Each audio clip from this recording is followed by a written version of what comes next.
Look, I have a story here that was written by Samuel Tolbert of WindowsCentral.com. And I like Samuel's work.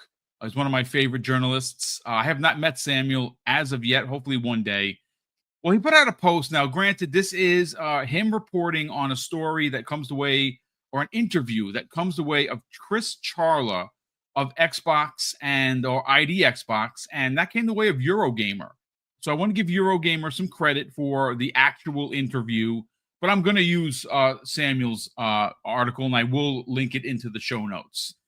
So Samuel goes on to say, Xbox Game Pass reaches its largest investment to date in 2025, and the majority of partners want to continue signing new deals on their new games.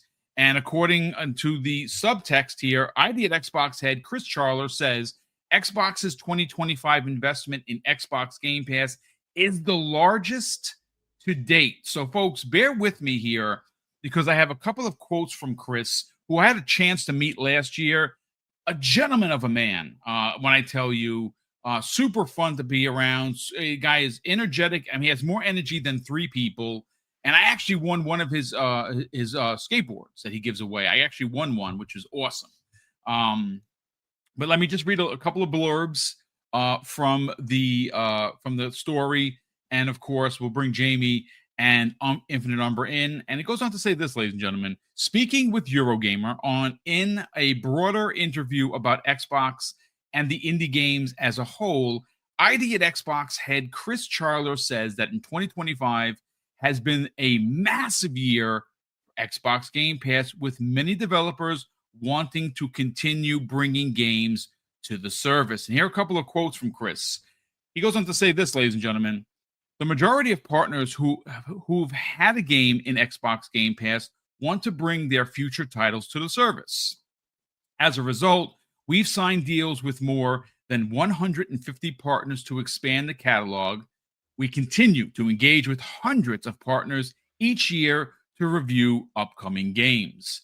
Chris goes on to say, last year, we worked with over 50 teams to sign their first Game Pass deal. This year marks our largest investment in Xbox Game Pass to date, and we remain focused on delivering the most exciting and diverse catalog in gaming. I mean, Jamie, this is big news, because what this ultimately does is destroy the narratives of many of the anti-Xbox community, both in social media and games journalism. Again, we've already said a couple of the knuckleheads out loud. We don't need to repeat it, but I love this story because, you know, we had a negative story to end last week with console prices going up. And as much as I think it's absurd that a console that I paid $599 for that had a 2 terabyte hard drive is now $200 more is egregious on every level. The fact that the cheapest Xbox or your is $399, and that came out at $299 5 years ago. It's absurd. It's gross. I think that if these companies, and it's not just Xbox, you know, we've seen the price being raised for the Switch 1. The Switch 2 is expected to see an increase on price. We've already had Sony raise their prices once. I would not be surprised if Sony follows suit and raises it again because of these tariffs or greed, you know, whichever angle you want to come at. But I'm happy to say that Xbox Game Pass wasn't raised, at least not yet, you know, knock on wood. And this story is a narrative destroyer. And I got to tell you, and I've said this before, I think that since 2017, we've had a lot of really good years for Xbox Game Pass. I think 2025 is going to go down as one of the best years in the service. And we still have 3 months left of the year. Let's get your thoughts, man. You know, it's kind of funny if you think about it. You know, you have all these journalists come out all the time, Chris String, talking about how, like, you know, Game Pass, it's going to be the end of the game industry, how we should all be afraid of it. You know, Game Pass is like the little cat boy from The Grudge. You know? I think that way to bring back my drama, Jamie. Yeah, I had to. Game Pass. People have had this really weird thing against Game Pass, saying how it's going to be the end of the industry, and like Game Pass has been here for like 8 years, or 7 or 8 years, and like we're still here. Gaming's still here. There was no crash because of Game Pass. Most games don't even launch in Game Pass.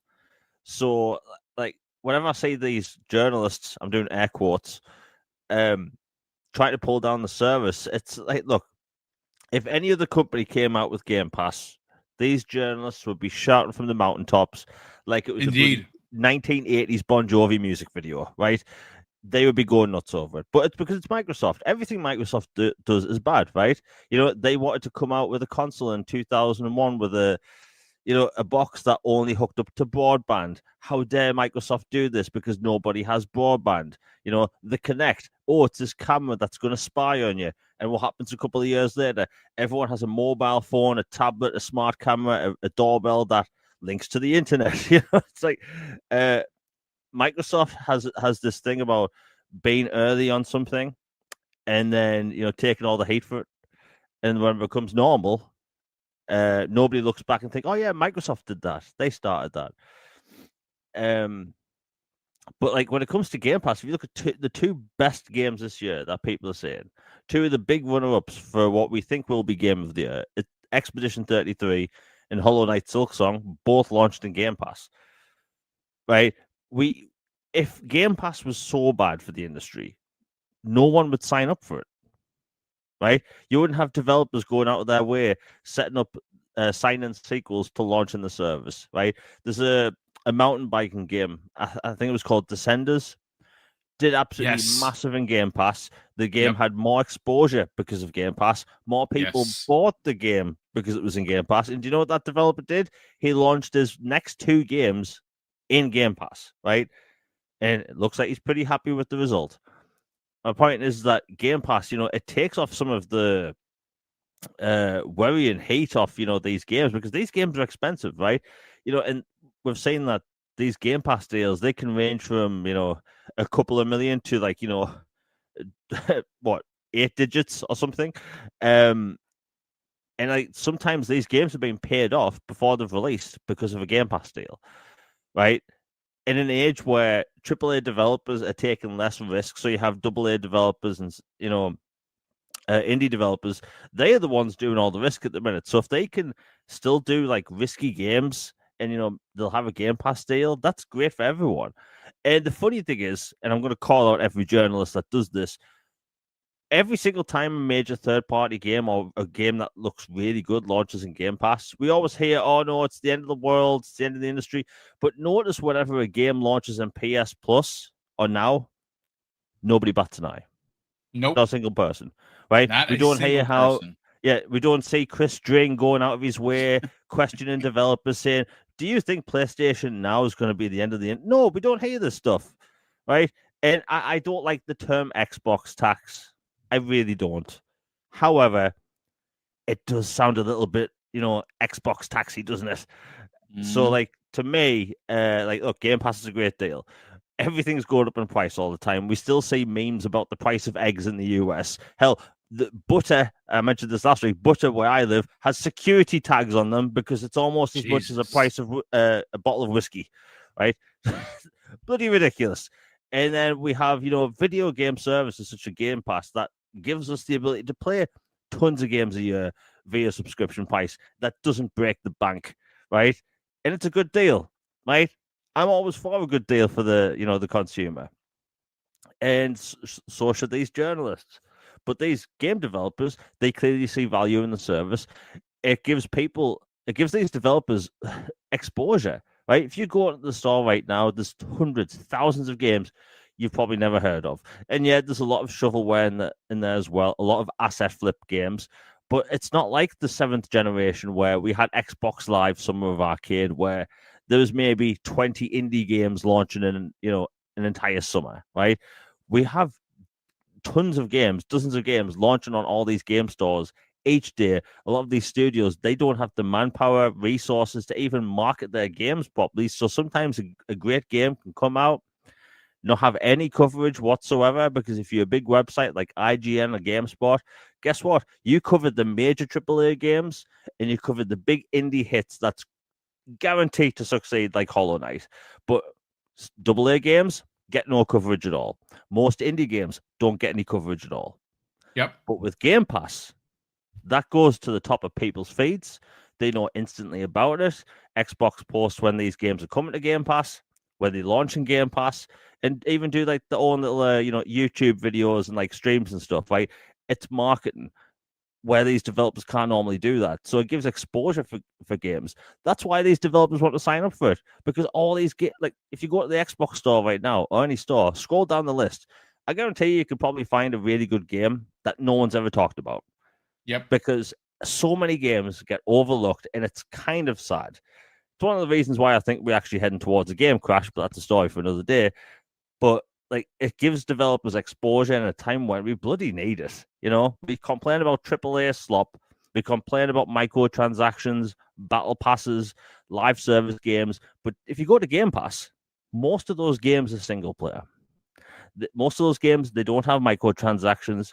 They don't have battle passes. They are really good games, a lot made by, single AA indie developers. So if these developers want to continue to sign up for it, it's because they see value in the service. And guess what? Bloody gamers see value in that too. And if journalists can't, well, they need to take the stick out of the arse and, move on to something else. Because honestly, I don't see how anyone can look at Game Pass and think, okay, this has destroyed the industry, when, let's be honest, it gives developers value and gamers. Yeah, I mean, listen, folks, I'm not going to tell you how you spend your money. But if you are a gamer, and I know that there's going to be some pushback. Well, I buy my games. I support the developer. Folks, if you play through Game Pass, there's nothing wrong with that. Some people try to, use that as a notch in a belt, as some sort of winning some console war conversation. Folks, don't do that. Play games. Enjoy the games. I've said this before, and I'm a perfect example of this. I'm a retired guy. I have a great pension. And Game Pass allows me, without having to, because you got to remember, Xbox is putting on now a lot of content. And almost every game that they put out, they have a $100 edition, which I normally would always buy. Now I don't have to buy them. I get the game. It's in my service. I buy the $30 upgrade like I did for Black Ops 7, and I get the Volt edition. Or for Avowed, I get the $30 upgrade, and it's great, right? I get all the extra bonus stuff. $100 edition, I get for $30, and it's not actually $30. It's cheaper because you save 10%. Umbra, I want to bring you in, but I want to read a quote, and I went looking for this, thanks to Jamie's, edition of, Descenders. Check this out, man. Now, this is not the only developer to give high praise. Check this out. This is from 2020. Mike Rose, the founder of the indie published No More Robots, they're the publishers of Descenders, has repeatedly praised Xbox Game Pass for, get this, folks, significantly boosting the game's sales and player count. Now, let me read that again. Significantly boosting the game's sales. Okay? He has called the service incredible and a beast, stating that it has elevated the game to heights that they, as a developer, never imagined they would reach. That's super high praise. And this particular story, once again, written by Samuel Tolbert of WindowsCentral.com, goes into great detail with Chris's quotes. And again, this comes the way of a Eurogamer interview. So I want to give Eurogamer the credit where credit is due. But Umbra, again, another narrative destroyer.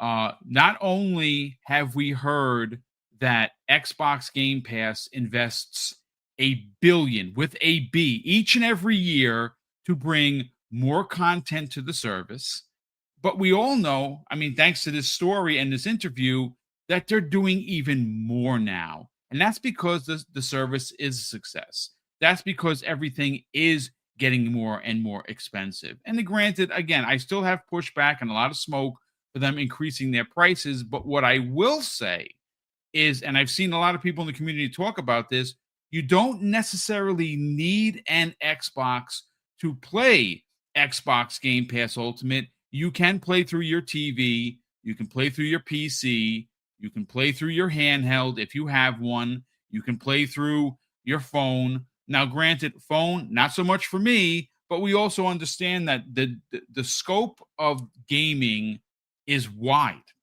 And we have a lot of the younger generation who don't care to play on big TVs. Will they? Sure. But most of them play on their phone and their handheld. And listen, if you are a budgeted gamer who likes being in the conversation of things that are new, you can get those new experiences, especially if you're a fan of Xbox first party games. Everything arrives into the service. And you know what? One of the biggest ones this year will be dropping in a couple of months. Black Ops 7 in the service, $20 a month. Let's get your thoughts, man. Yeah, I mean, shout out to Sam, shout out to Windows Central. It's just the truth of it. And shout out to Charla too, I suppose, Chris. But yeah, it's just the truth of it. Game Pass has been a gift that keeps on giving. I know it just feels like we kind of repeating the same thing over and over about Game Pass, right? And I don't think any of us have to sell each other on how welcome it is and how great it has been, and especially this year, with the so many great first party games on top of great third party games that were in it, from Expedition 33, my game of the year currently, to Silk Song, which is right up there. I will probably put Silk Song in the top 3 or 4 of the games, this year for me so far. Finally beat it, by the way, the other day, and got almost all the endings. I got like one more ending to go, and I got like almost 60 hours in it. Great game. So yeah, it's the gift that keeps on giving. What's surprising is you often hear so much negativity, right? And people saying, "Oh, it's cannibalizing sales," or things like that, or it's not sustainable. That's the go-to. Like Jamie pointed out, with a certain Sony fan who likes to try to put his foot in his mouth on a regular basis. Is almost to the point that he should be the poster child for foot and mouth disease. Yeah, he put a little shade out there at times. I think he tries to dress it up as, "Oh, I'm being impartial." I don't think he is. But yeah, it is the best deal in gaming, 100% metal. But yeah, you see that, and then we start hearing actual details, and it's like, okay, well, it's not that bad for them, clearly, right? Microsoft keeps hyping it up. They keep talking about how beneficial it's been. We keep hearing things like Chris Charla talking about how they, expanded to 150 partners who all want to bring the next games back. How they brought in 50 new developers this year and signed them. I expect that to grow. I'm expecting 200. They're not going to rest on the laurels of 150, right? They're going to go to 200 next. It's going to be 3, so on and so forth. And they're going to be smaller games that many people wouldn't have known about that's going to get elevated because of that. That's the beautiful thing about Game Pass to me. It's not so much just the big titles. That's cool. But it's also getting these smaller titles that may not have gotten to shine otherwise that we can get in the service. There's a game I have on Steam that is coming to, I just saw coming to Game Pass soon. It's called Sworn. I don't know if you all saw that. Sworn, SWORN, like I sworn in. And it is what's the name of that game? It's a Hades-esque roguelike, right? And it is a great game. So that's coming to Game Pass, apparently. I just saw a launch trailer for it, popped up on my phone a while ago. So yeah, Rick L, exactly. But that's a great game. I'm not saying that just to say it. So like there are games that are, it dropped today. Oh, okay, I didn't know. So it dropped today. If you all get a chance, check out Sworn, and you will see it's very Hades-esque. It is tough, Nice, but it is a good game. Hades is an excellent game. And so you get these types of games like that. This is what I mean. Like you will get these games that will drop into the service. You may not hear much fanfare about, but are excellent games. You know what I mean? We all often focus on the major, triple A's and whatever, and in some cases the double A's, like the like the Expedition 33s. But there are some that are lesser that are, as far as budget, but are really great. And that's the beautiful part.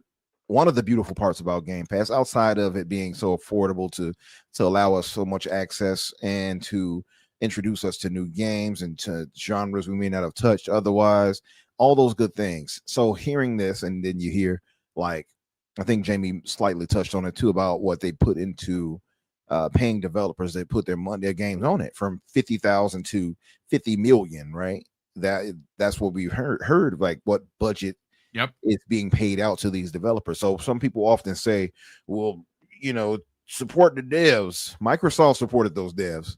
They did. If they got paid 50 million, they're good to go. So my subscription is going to continue to cater to that.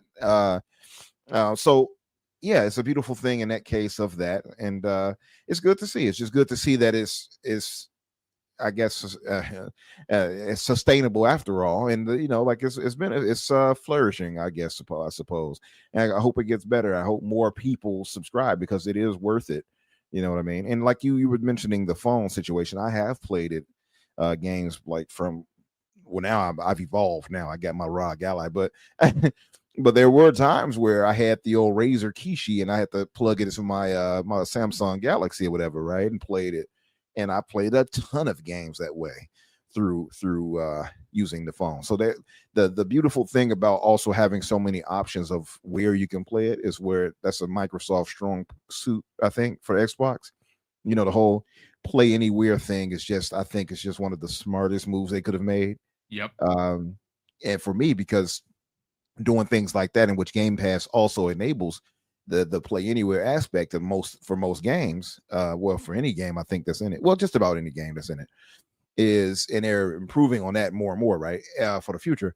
But doing that allows me, for instance, I would possibly grab the game on Steam, because I'm building my Steam library as we speak, close to 300 games on it now.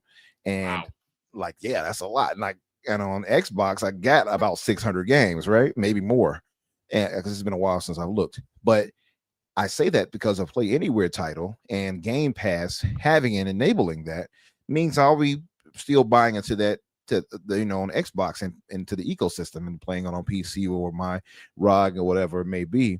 So that's the beautiful thing about that too. It's like I said, it's just the idea of so much being, I guess, allowed because of Game Pass. So it is good to see. It's good to know that they're investing heavily into it and going to continue to do so. So I can't wait to see what else we get next. And like, to going back to Jamie's point, we got 2 games that's likely going to be Game of the Year contenders right now. Yeah, that's a part of the service. If anything, I think kind of shows like the inherent value of Game Pass or something like that, where you can still put games in there and still profit and still have that shine. Expedition 33 and Silk Song being 2 shining examples. For instance, that I think Expedition 33 went on to sell like 4.4 million, is almost close to 5. Yeah, I think Silk Song, like, over 6 million last week. Exactly. And it almost shut down, like, servers. It broke the internet. Like that Friday that it released, we did a story, we did breaking news, bro. It broke every store. It broke every store. So, and so there you go with that. And then that $20, mind you. But so, yeah, I think Game Pass, we often hear, like I said, the negatives of it, but I think that, for me, I'm all smiles, man. I have nothing else negative. I have nothing negative to say, should I say, about the thing. And I just, I'm looking forward to what they do next with it and what they'll expand to. I would say if anything, I would have, well, maybe I wouldn't say it now, because they have so many first party AAA games that's coming and landing. And if they land like this going forward, it's not much I can really complain about and say, man, it'd be nice if you get some major AAA other titles in there, right? Third party. You got all these other titles, including first party. It's kind of hard to complain. But if they were to manage to grab or snag a few major AAAs that can jump into the service, 1 or 2, like something like that, in an entire year, I think it would elevate the service that much more. I think also, obviously, they would have to kind of find a way to, they might have to add a tier for that, maybe, but it's some way to get around it, I think. But yeah, that said, happy for the success of it, and hoping that it expands to more more games being added to that we would love to play.